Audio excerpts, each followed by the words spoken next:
Bienvenidos a Cara Podcast, un espacio para hablar sin filtros. Soy Dani Barragán. Gracias por estar aquí. Hola Javier. Javier Bonil está con nosotros en este Cara a Cara con Dani Barragán, este podcast donde nos conectamos humanamente con las personas, conversamos en una charla muy amena, tomándonos un rico café. Muchísimas gracias a Coffee Relief también siempre por estar con nosotros. Es una charla para reflexionar, para reírnos, para sentir, y obviamente el humor y la creatividad en esta entrevista va a salir a flote porque son los protagonistas. Estamos con Javier Bonil, conocidos por todos como Bonil, nuestro caricaturista ecuatoriano, donde la parte social, política son los puntos ejes en todas sus caricaturas. Así que, Javier, gracias por estar con nosotros. No, pues gracias a ti, Dani, por invitarme y compartir, porque aquí lo que compartimos es el gusto por la conversación. A mí también me gusta, así que te felicito además por tu programa Cara a Cara, y decírtelo en la cara me da mucho gusto. Qué bien, me encanta poder tenerte. La verdad es que Javier tiene un sinnúmero de premios, ¿no? Y un sinnúmero de cosas que ha hecho, pero yo siempre digo cuando entrevisto a gente pública, si alguien quiere saber los premios, ya tenemos Google, podemos entrar y podemos ver esa lista gigante que tiene Javier en todas sus expresiones, en todos los lugares que ha trabajado. Y creo que ahora me quiero enfocar mucho más en conversar realmente de tu vida, de tu trayectoria, de tus caricaturas. Tus caricaturas están enfocadas mucho en la parte política y social, y sobre todo política, ¿no? ¿Por qué quisiste llegar ahí, al punto político, ¿no? Y es una temática de la que en cierto modo ya me gustaría salir, la verdad. ¿Y por qué no salió? No, me encantaría, pero ocurre que, sobre todo en Ecuador, la caricatura ha sido básicamente política. Uh-huh. Y cuando yo empecé, te estoy hablando de, chicas, casi 35 años, ¿sí? Unos 30 años. Sí. No más, porque yo empecé a publicar en el año 85. Uh-huh. Estamos hablando de 40 años. Bien, fíjate. ¡Wow! Se pasa el tiempo. Sí, mi primera publicación fue antes, incluso a los 17 años. Entonces, la manera de hacer caricatura era hacer... y entrar a los medios era hacer caricatura política. Entonces me fui por ahí, aparte que me interesaba la política, la sociedad, porque es un punto, cuando eres joven quieres arreglar el mundo, ¿no? Uh-huh. Y señalar a los malos y todo, ¿no? Sobre todo cuando eres muy joven, ves así el mundo en blanco y negro. Y me fui por esa línea. Y luego, con el pasar de los años, vas descubriendo que la vida es mucho más amplia. Hay muchos otros temas: el amor, la pareja, la cotidianidad, la tecnología, muchos temas que no son política en el sentido de noticia. Uh-huh. O de partidos políticos. Pueden ser políticos en cuanto tienen que ver también con las relaciones de poder que hay en la vida. Claro, pero tal vez son más coyunturales, o son más sociales, o son como desde otro punto de vista, ¿no? Exacto. Pero sigues trabajando, tu punto fuerte sigue siendo la política. Es mi trabajo diario. ¿Te gusta estar ahí como atrás de cualquier tema, cualquier cosita pequeña que se pueda llegar a hacer una caricatura y plasmarla? Me gustaba más cuando el mundo de la comunicación era distinto a cómo es hoy. Uh-huh. ¿Qué cosas han cambiado? Uno, el circuito comunicacional, por un lado. Los medios antes eran, en cierto modo, unos grandes referentes. Hoy está absolutamente cambiado y va a cambiar mucho más. Uh-huh. Hay una horizontalidad, ¿no es cierto? Pero otra cosa que me desmotiva de la política, Dani, es que te cansas de ver, de hacer prácticamente el mismo dibujo, porque ves la misma corrupción, la misma mediocridad. Y ahora el tema del narcotráfico, la política ya no es lo que uno creía, el mundo de las ideas, la confrontación de proyectos. No. Ya no. O sea, la política ahora es un negocio descarnado en el que interviene incluso el narcotráfico. Uh-huh, uh-huh. Además, como tú dices, también hay ciertas cosas que han cambiado. No es lo mismo, obviamente, pero cuando ya pasa un suceso político, por ejemplo, como, no sé, el debate presidencial, comienzan a salir los famosos memes ahora, ¿no? Ajá. ¿No? La gente en redes sociales está como activa. Entonces, la caricatura es algo mucho más artístico, ¿no? La caricatura es un tema también de pensar, de dedicar hasta qué texto voy a poner, cómo lo voy a hacer. Entonces, también estamos compitiendo, entre comillas, de alguna manera con con la inteligencia artificial, con este mundo que está como lleno de la rapidez. Sí. Es lo que tú acabas de decir y comentábamos hace un rato. El mundo de la comunicación cambió. Entonces, en el área en la que yo me he desempeñado, es impresionante la cantidad, como tú dices, de memes, con un gran sentido del humor, con mucha creatividad, que a veces uno lee y dices, ¿cómo compito con esto? ¿No? Por la inmediatez. En cambio, en mi caso, yo tengo que hacer el dibujo, suponte el lunes, surge, o el debate, supongamos que es el lunes, salen los memes, los chistes, los comentarios, la ira, etcétera. Yo tengo que hacer mi dibujo para que salga al día siguiente. Claro. Entonces, mira cómo los tiempos es un cruel verdugo también. Eso, claro, me obliga a pensar, a repensar muchas dinámicas también, ¿no? Es lo que te decía, la horizontalidad que va generándose. Pero al mismo tiempo esa horizontalidad, no sé si tú has notado, ¿no? Ha traído una participación a veces muy descarnada. En donde todo el mundo, en Twitter, por ejemplo, la gente todo es a las patadas. Claro. A quién ofende más, tal vez, ¿no? Sí. O a quién argumenta de una forma más fuerte que la otra, ¿no? Entonces es como súper complejo. O sea, si pasamos eso a una vida real, una familia, un barrio, ¿tú te imaginas ese diálogo que hay en Twitter en la vida real? Sería invivible. O sea... Y por ejemplo, el dibujo en tu vida, ¿no? Al momento de tú te sientas a dibujar, ¿cuál es esa conexión que tú le quieres entregar a tu público o no estás esperando realmente qué dirá el público, sino que cada uno tenga su interpretación de lo que está mirando? No, siempre he hecho lo que yo creo que me parece bien o lo que me causa gracia a mí. ¿No? Si me causa gracia, pienso que a otras personas igual. Pero nuevamente, el circuito comunicacional cibernético ahora te cambia, te condiciona la interpretación. ¿A qué me refiero? Depende del momento en el que tú leas. Supongo que estás en el baño y ves el comentario de un Twitter, no es lo mismo que si lo ves mientras desayunas, ¿no? Claro, o si estás en el tráfico.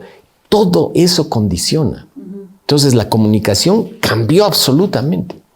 Sí, si te pones a pensar en qué pensarán, pucha, eso solo puedes decir cuando, chuta, ¿y ahora qué pensará mi mujer si es que digo tal cosa? Eso Pero nada más. Nada más, pues. Nada más. Claro, las caricaturas te han llevado a debates incómodos también de alguna manera, ¿no? Quizás que la gente se puede llegar a sentir incómoda en algún momento.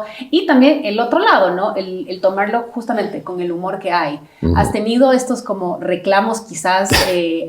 independientemente que después hablaremos en la época de Rafael Correa, que hay mucho también atrás del tema de este corte a la libre expresión, ¿no?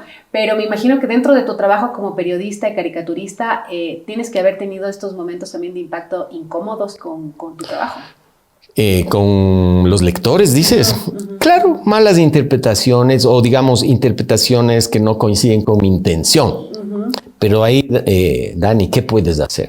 Claro. A veces yo en el Facebook, que tienes un espacio mayor, explicaba o conversaba. Y ¿sabes qué pasaba? Era interesante porque a veces el que entraba con belicosidad y yo lo recibía en mi casa, que era mi cuenta, y le decía, oye, siéntate, te voy a explicar y todo, ¿no? Como... Claro, mucho más, así, cara a cara, ¿no? Exactamente. Entonces, esa persona cambiaba. Incluso me decía, bueno, gracias, señor Bonil. Y eso era algo que me fastidiaba porque me hacía sentir mayor. Señor Bonil. Señor Bonil. ¿No? Gracias por explicar. Pero así debería ser, eso es lo bonito de la comunicación, ¿no? Y justamente yendo a eso, del tema de la libre expresión, yo pude leer una charla que tú diste, una charla TED en el 2017, sí. ¿No? Donde contabas una anécdota de tu padre que marcó la vida tuya, cuando pasó justamente un tema de sentido de humor para defender la libertad de expresión de tu padre en un evento social, sí. ¿No? Entonces, no sé si nos podrías contar un poquito de eso. Y también ahí entra y se ancla un poco el tema justamente en la época de Rafael Correa, cuando quitan un poco este tema de la libre expresión y sales tú con este lápiz, este borrador, con estos lentes, sí, claro. Afuera de la fiscalía a decir, bueno, aquí estamos y tenemos todo el derecho a expresarnos, ¿no? Claro. Mira esa anécdota como antecedente. te digo, mi papá murió, bueno, tú eres más joven que él, pero él murió de 40 años. Que en ese entonces para Gracias mí por decirme que soy joven, porque no soy más joven. es que creo que me van a dar un café después como... Perfecto. Y entonces él escribía artículos de opinión, era político también, profesor universitario, etcétera, y jodía, porque tenía el sentido del humor en la tecla y en la lengua. De tal palo, tal astilla. No sé, más o menos. así me han dicho. Y entonces, en esa época, el presidente era el general Rodríguez Lara, que lo fue por un golpe de Estado. Exacto. Y en una rueda de prensa, un cóctel, alguna cosa, hubo... mi papá contaba cachos de militares, ¿no? En esa época, imagínate la efervescencia, ¿no? Entonces mi papá era muy transgresor, irreverente en ese sentido, pero con sentido del humor, porque la gente se reía. Y entonces, estando presente el general Rodríguez, mi papá, que contaba chistes, por detrás se acerca su amigo, el caricaturista Roque de Diario El Comercio de hace años, y le dice: negros, ya se te está pasando la mano. Entonces mi papá le dice: no, ¿qué te pasa? Oye, dice, si a él le gusta. General, llama su atención. Dice: no, es cierto que a usted le gusta que le cuenten chistes de militares. Y el otro, a regañadientes, dijo: sí, así es, licenciado. Dice: ya ves, si se enoja es más bien cuando le explican. Entonces, desde ahí también nace la libre expresión, ¿no? Sí, un poco la irreverencia. La ¿no? irreverencia y tener claro que tenemos todo el derecho de expresarnos desde nuestro punto de vista. Sí, bueno, y ahí me pasó lo que tú... Yo había leído muchas cosas, historias que pasaban en Argentina, la censura en España, en otros países en donde se confiscaban revistas de humor, etcétera. Entonces creces con esa idea de que el humor puede ser peligroso, que molesta a los dictadores, etcétera. Pero ¿qué me voy a imaginar? Que en Ecuador iba a suceder, o que te iba a suceder. Que en Ecuador y que me iba a suceder a mí, ¿no? Hasta que me sucedió. Y entonces fue curiosamente el gobierno de un presidente en quien yo inicialmente, Dani, te digo, tenía esperanza. Yo también. Como con nadie. Yo también. Te digo, había amigos que estaban en el gabinete de él, excompañeros de colegio. Y yo tenía una línea similar, diría, ¿no? A esa, ¿no? Le escuchaba a Rafael Correa en sus programas en la radio, etcétera. Lo veía muy bien, voté por él en la primera vuelta. Y claro, en la segunda vuelta voté por él. Y entonces, qué cosas de la vida, Dani, ¿no? Llega o sea, justo en el que le pones la esperanza, porque supuestamente tenía una línea de izquierda, reivindicativa, etc. Muy bonito, muy interesante. Muy lindo todo eso, ¿no? Pero ahí me sucedió lo que sucedió y que te puedo contar más luego, ¿no? Pero... Sí, y es interesante porque ahí también, de todas formas, no diste un paso al costado, ¿no? Es como que igual saliste, igual... ¿cómo se puede decir? Marchaste con somos libres para poder expresarnos, ¿no? Puede llegar el miedo también de alguna manera, pero lo hiciste y es interesante. Es interesante ver que dentro del periodismo muchas personas han tenido que lucharla para no callar. Sí, es que verás, te voy a contar, cuando llegó la notificación de la Supercom, me llamó el director del periódico y me dice: Bonil, nos han citado a la Supercom. Yo digo: ¿a quién? A ti por tu caricatura que dice. ¿Pero qué pasó? ¿No? Dice: sí, la de Villavicencio. Chuza, ¿no? Qué raro, ¿no? Y te juro, Dani... Y le fuiste a ver otra vez. ¿Qué hice? ¿Qué dije? ¿Qué puse? Es muy desagradable, te digo, ¿no? Entonces, imagínate el hombre más poderoso del país, que en las sabatinas además te insultaba. A mí, por ese dibujo, me dijo que era sicario de tinta, que era cobarde, que era enfermo de odio, que era sicario de tinta. Quizás la persona que estaba hablando de eso lo tenía dentro de sí. No sé. Capaz tú eres psicóloga. No, pero imagínate decir tantas cosas por una caricatura que quizás justamente lo que te decía en una pregunta anterior, ¿no? Se sintió afectado. O se sintió cuando simplemente uno tendría que ser un poquito más objetivo, reírte, quizás, bueno, ya no me gustó, lo pongo a un lado, ya pasó, Claro. ¿no? Y verás que él me había llamado por teléfono antes. No antes de este dibujo, sino antes, meses antes, en la época de la Constituyente. Me llamó, te cuento rápido, fue ese dibujo en la época de la Constituyente que ofrecían el oro y el moro. Había unas propuestas loquísimas de un poco más, ya inauguraban el cielo en el Ecuador, el paraíso. Entonces, entre esas era una reforma electoral, que dos conversaban en mi dibujo, y el uno le decía, oye, ¿supiste que ahora un chico de 18 puede ser electo y uno de 16 votar? Y el otro le dice, pero ¿y qué te sorprende si el presidente también está en edad del burro? ¿No? O sea, entonces me llamó el editor y me dijo, Bonnie, ¿le estás diciendo burro al presidente? Le digo, no, le estoy diciendo que se comporta como un adolescente. Claro, como la edad del burro. Exacto. Entonces llegó mi mujer, me dice, muéstrame el dibujo, le enseño. Y, ay, no puede ser. Oye, no está muy fuerte. Le digo, ¿pero por qué? Para que te des cuenta cómo era el ambiente tan tenso. Exacto, o sea, una cosa, un chiste, ¿no? Sí. Una vacilada, si quieres, puedo decir, oye, te comportas como adolescente, ¿no? Claro. Eres muy atrabiliario, ¿no? Etcétera. Claro. Entonces, a las 6:30 de la mañana, el celular al día siguiente, yo cojo, le llama una voz femenina a esa hora, dice Javier Bonilla, y yo digo, sí, soy yo. No, dice, sí, pero es la misma persona que hace los dibujos en el universo. Sí, soy. Ya le habla el presidente. ¡Puch, chicas! Y me puse ahí de sí, pie. Sentadito. ¿Qué pasó? Entonces, bueno, tuvimos un diálogo vacío realmente, ¿no? Pero al comienzo se expresaba bien de mí. Después ya empezó a insultarme y luego a ordenar que me castiguen. Yendo un poco a un tema complicado en el Ecuador, y sabes que leía el otro día sobre números bastante impactantes sobre el tema, por ejemplo, de discriminación en Ecuador, ¿no? Y yo, desde tu punto de vista, con todo esto que tú has trabajado, ¿por qué crees que en Ecuador tenemos que vivir de esta forma en la discriminación de género, racial? Es un choque muy fuerte en nuestra sociedad todo esto que estamos viviendo, ¿no? Bueno, yo creo que el ser humano es así. El ser humano es binario. Tenemos un pensamiento binario. Blanco, negro, bueno, malo, amigo, enemigo. Y la civilización, la cultura, lo que tratan de hacer es atemperar eso, crear los grises, porque la vida es más bonita, incluso en grises, pero en gama de grises.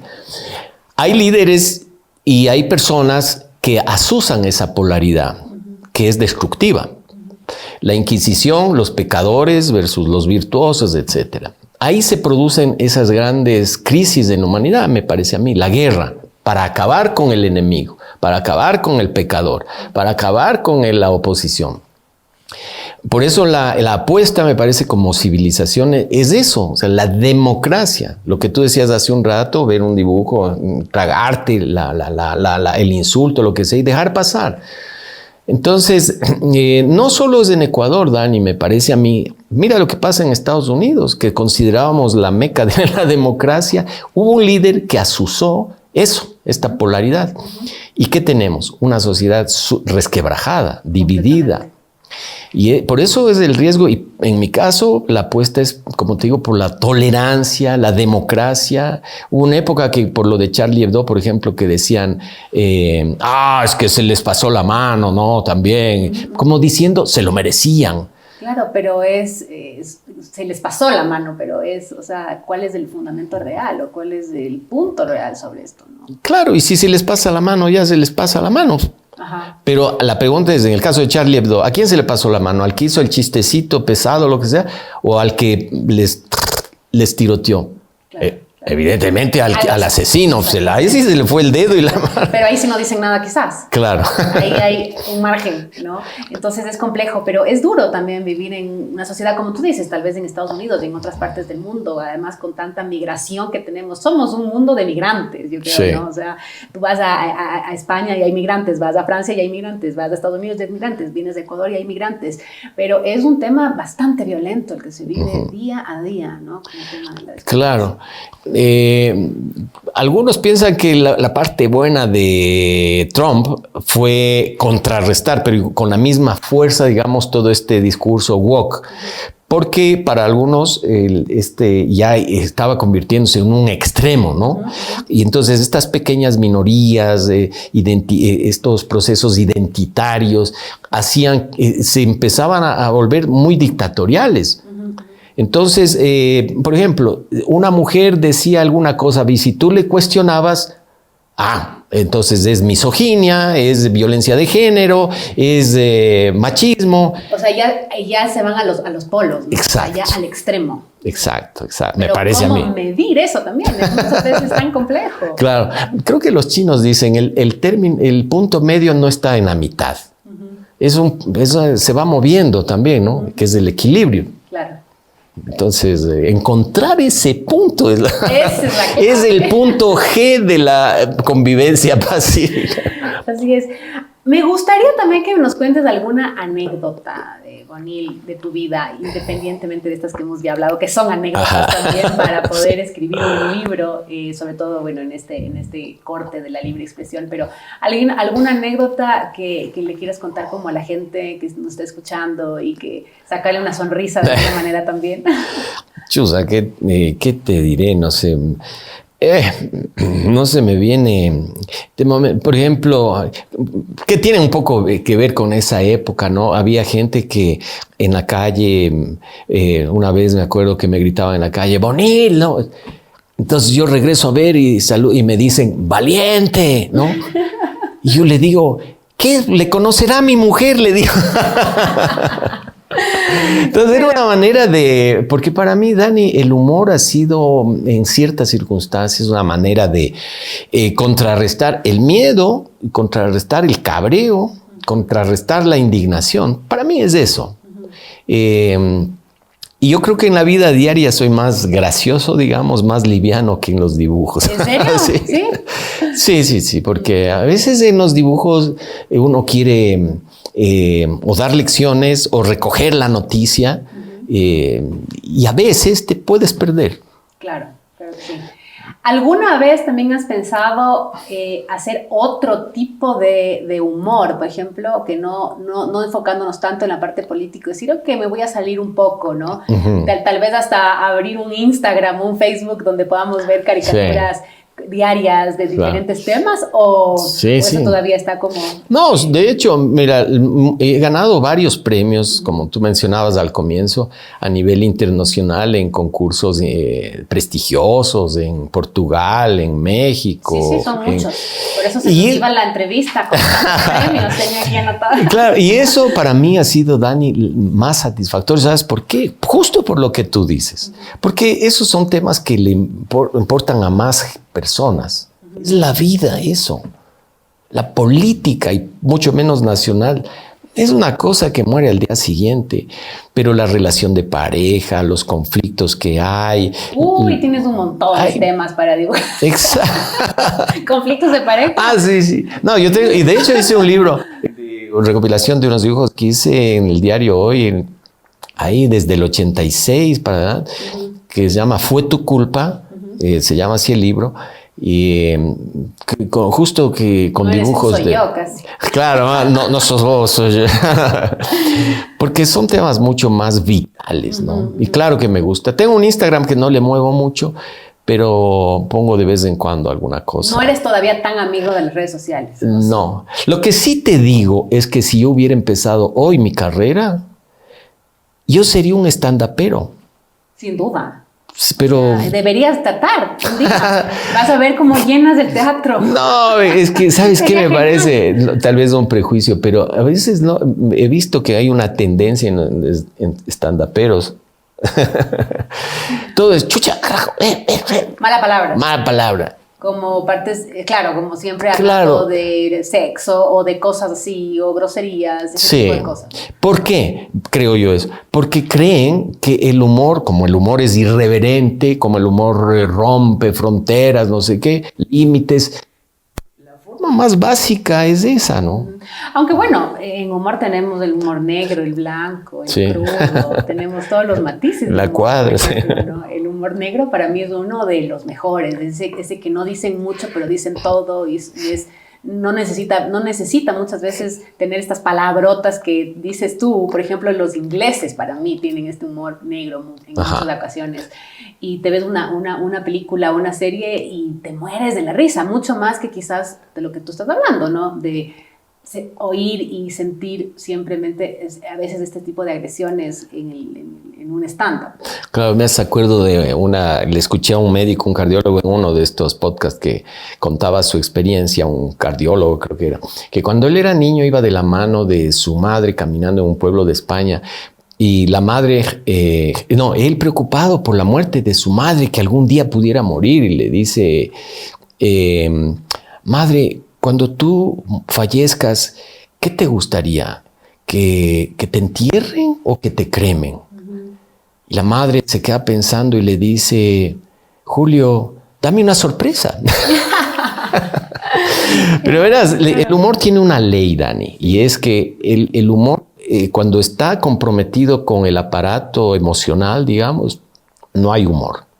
No hay humor. Cuando tú te sientes emocionalmente comprometido con el tema, no te puedes reír. Es un fenómeno básicamente intelectivo.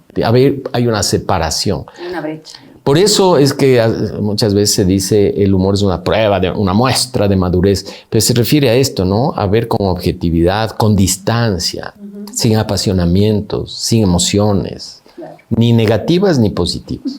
¿Crees que tienes un minuto que cambió el rumbo de tu vida personal o profesional? Ese minuto que tú dices, recuerdo que en ese momento cambió mi rumbo, ¿no? Hay muchas personas que dicen a veces cuando eligieron una carrera o cuando tomaron una decisión que pensaron que no era la indicada. ¿Ahí tienes en tu vida algo así de claro, tal vez? Algunos, pero quizás el más antiguo fue, yo estaba sentada en la grada del patio de la casa de mi tía con un pequeño cachorrito que había la duda de si me podía quedar o no podía conservarlo. Y recuerdo que coincidió con que mi papá estaba en el hospital y me encargaron por eso en la casa de mi tía, y yo cerrando los ojos creía que podía comunicarme con Dios y le decía, Diosito, Diosito, no importa que me quede sin el perrito, pero haz que mi papá se cure y se sane, ¿no? Pero creo que Dios estaba muy arriba y no me oyó y mi papá falleció en esa semana. Entonces yo creo que la muerte de mi padre fue un hito importantísimo y silencioso en mi vida. Al punto de que muchos años después, pasado cuando yo tenía 30 y un poco más, cuando topaba el tema de mi padre, yo era como un grifo que abrías y me ponía a llorar. Llegaba al punto, hubo un momento de una alegría al escuchar un disco que me trajo mi hermano, que nos había regalado mi papá, mi hermana. Y yo escuché en la rocola que hay en la casa, mi mujer había puesto, y yo del segundo piso bajé bailando, ¿no me acuerdo? Y emocionado, abrí la puerta, salí al jardín, y el rato que me doy la vuelta era un solo llanto y llegué a hacerme un ovillo en el sofá, ¿no? Siempre estuvo presente. ¿Y qué cambió mi vida? Esa orfandad te acompaña siempre. Y claro, no te da otra vida. Claro, te da, y además siempre queda esa añoranza de cómo hubiera sido, ¿no? Claro, y es como que le dices, por eso a los 30 años, ¿no? Es como decir, oye, ya estoy grande, ¿no? ¿Cómo me ves? ¿Qué tienes para decirme? Sigamos. Ajá. Claro, interesante ese momento. De ahí entonces, ni haciendo la ouija pude hablar con él. Con Dios. ¿Hay algún error que te gusta repetir constantemente, Bornil? Bueno, antes me gustaba repetir. ¿Molestar con las caricaturas? No. Específicamente a no, alguien, ¿no? Era bien enamoradizo, sí. ¿Ya? No diría mujeriego, era enamoradizo, sí. Claro. Encontrabas a alguien y ella era la mujer de la vida. No tanto así. No tanto. No, hay que... Ese es el error que repetiste durante mucho tiempo. Sí, pero no error. No, cuando yo hablo de error, porque yo creo que muchas veces los errores, más que errores, son como enseñanzas a largo plazo también, ¿no? Claro, es hasta aprender. Ajá, exactamente. Entonces yo creo que ese tal vez era practicando para conocer la naturaleza humana, femenina. ¿Tú estás casado cuánto tiempo? Puchica, digo, no, 19, 20 años. 20 años. Antes de esto estamos hablando de este error repetitivo. Sí, claro. Ahora tengo 60. Claro. No estoy casado, pero digamos, es lo mismo, estamos juntos, ¿no? Sí. Qué lindo, qué lindo. Y bueno, ahora entra también todo este mundo de la inteligencia artificial. Tal vez cuando yo comencé a crear este podcast, pensaba mucho en... ¿Cuántos años es de esto? No, eso está recién, es nuevo, es nuevo. Yo trabajé muchos años en radio, como te contaba. Sí. Pero un día dije, bueno, quiero retomar mis entrevistas, retomar esta conexión humana, porque a rato siento que el mundo pasa tan rápido que estamos en nuestro día a día con esta forma de ir viendo videos de un minuto, otro video, otro minuto, otro video, otro minuto, y ya no nos podemos sentar un rato y leer un libro, tomarnos un café, conversar como lo estamos haciendo quizás tú y yo aquí.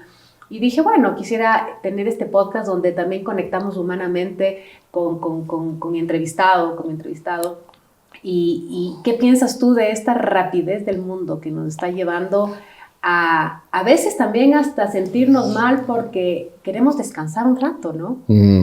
O mirar el cielo, o respirar, o sentarnos a tomar una taza de té. En cierto modo, me hace acuerdo de la canción esa cumbia que era ¿quién pudiera tener la dicha que tiene el gallo? Eso me parece, ¿no? O sea, todos estos reels, los videos que tú traes a colación, es eso, ¿no? Es como un videos interruptus constante, ¿no? No creo que sea una grosería decir, pero es como una eyaculación precoz visual, sí. ¿no? Que la única diferencia es que te crea una adicción y al final una insatisfacción. Sí, además no llegas ni siquiera a procesar lo que acabas de ver, porque viste durante media hora 50 videos quizás. Claro. Ahora tenemos una cantidad de cosas, información, de todo. Yo siempre digo que encuentras todólogos también en las redes sociales que saben de todo y que te curan de todo. Sí. Y a ratos dices, no, voy a bajar la Lanford, voy a apagar esto porque mi cabeza no puede procesar tanto. Claro. Y si te desconectas, ¿no sientes que te estás perdiendo de algo? O sea, hay gente que sí, nos pasa. Que si no tuiteaste, si no viste las redes, es como, puchicas, ¿qué pasó ayer? Sí. ¿Qué pasó hace una hora? Claro. Bueno, los neurocientíficos han estudiado y están estudiando este fenómeno súper interesante, qué es lo que causa en el cerebro, ¿no? Esta adicción y este exceso de dopamina, que es similar al tema de ver el porno, por ejemplo, ¿no? Este exceso de dopamina va quemando, o sea, llega un rato, no solo es como, es una adicción, aunque la palabra no es la correcta, porque la adicción solo es con sustancias que te generan un cambio de conciencia, una alteración de la conciencia, pero digamos una adicción a esto, ¿no? A la dopamina, que uno autogenera con estos estímulos, ¿no? Así uno tras otro, quieres ver más, y no te sacias, y no recuerdo el término, pero más o menos como que te quema la dopamina y después ya va a llegar un punto en donde no te... Pero pasa mucho ya, ¿no? Que apagas el teléfono y te sientes como raro, como vacío, como triste, ¿no? Hay gente que llega a la ansiedad, llega al necesito tener el teléfono al lado aunque esté conversando contigo porque lo siento, ¿no? Lo tengo aquí, porque está cerca mío, porque si por ahí pita, ¿quién será que me está escribiendo? O sea, creo que sí es un tema en el que es súper superficial, ¿no? El tema que estamos viviendo ahora y se viene a peor, creería yo, porque con la inteligencia artificial, que es lo que te decía, y ya quizás mañana no soy yo quien te entrevista, sino la inteligencia artificial te va a entrevistar. O yo te decía, Dani, no puedo ir, pero te puedo enviar mi holograma y el holograma está aquí. Está aquí. Sí, sí, yo también soy como tú un poco pesimista porque me asombro, digo, ¿qué va a pasar? Pero bueno, la ciencia siempre tiene cosas para mal, pero también para bien. La parte buena todavía no la vemos. La parte mala ya la estamos notando, las noticias falsas o el video de Trump que le hizo, creo que Musk, en donde se ve cómo sería Gaza cuando él entra y se ve la estatua de él gigante en oro. qué ego. Exacto, una cosa, y además de una gran insensibilidad. Ha habido miles de muertos y hacer que el presidente de Estados Unidos diga esto va a ser gas, o sea, ¿no? Humberto Eco hace años, no sé si 10 o más, tuvo una frase que me parece fantástica y que, bueno, alguien podría decir, no escupas al cielo, pero, y no me importa, pero dice, el Internet va a, como era, no textualmente, pero va a permitir que una legión de idiotas, las redes sociales, que una legión de idiotas opinen y hablen de lo que sea, y donde la opinión de un ignorante valga más que la de un premio Nobel. Pero es que ya está sucediendo en algunos momentos, en algunos Sí, casos. Como claro. te decía, a veces uno lee y te enganchas con un tema que quizás esta persona que está ahí atrás de esta red social no tiene ni siquiera un conocimiento claro de la historia o políticamente hablando, y de repente, no sé, tal vez hasta un adolescente o alguien lee y se la cree, ¿no? Sí, y ahí hay una, digamos, esto uno podría decir, algunos podrían decir, y de hecho es una democratización de la palabra, ¿no es cierto? Y en efecto, el idiota tiene derecho a hablar, ¿no? El grosero igual. El inteligente de pronto se retrae. Dice, no, esta no es mi fiesta, ¿no es cierto? Y ya no escuchamos ni leemos la voz del inteligente o del premio Nobel, porque esa no es mi circuito. Entonces, esa red democratizada es como la plaza de la democracia griega, ¿no? En donde todos podían hablar, decir cualquier cosa, pero también tenía su castigo. Ahora, ojo también, porque uno dice esto y nos escucha y dice, ya ves, por eso hay que controlar las redes sociales, porque no se puede decir lo que quiera, lo que dé la gana. Puedes decir lo que te dé la gana. Puedes decir, pero el que lee, el que está al otro lado, es el que tiene que discernir. Y decir, claro. Esto sí, esto no, apago esto, dejo de seguir a esta persona. Ahí sí. También está justamente lo que dices, la democracia, decir, tal vez quiero decir lo que yo quiera y a quién yo quiero seguir en redes sociales. Exacto, sí, yo estoy de acuerdo contigo, porque ahí el control está en el individuo y en la audiencia. Pero cuando yo digo ojo, digo porque nunca va a faltar la tentación de algún político, ya hubo uno, pero puede haber que diga, vamos a censurar, vamos a controlar y vamos. En Nicaragua es inmediato el corte. El corte, claro que sí. Y podría llegar a pasar nuevamente. Aquí, ¿no? Claro. Uno dice, no. Ya dijimos una vez que no podía pasar, y sí. Podría volver a pasar. Exacto. Y es en la vida, ¿no? No, ¿qué me va a pasar esto? Mi hija, ¿qué se va a divorciar? No. Pasa, no digo que sea tremendo, ¿no? Pero uno siempre creemos que lo malo nos va a llegar, sino solo al vecino. Así es. Hay que estar precavido, ¿no? Qué lindo conversar contigo, Javier. Tenemos muchas preguntas que a veces también se quedan en el aire. Mejor porque no me sé muchas respuestas tampoco.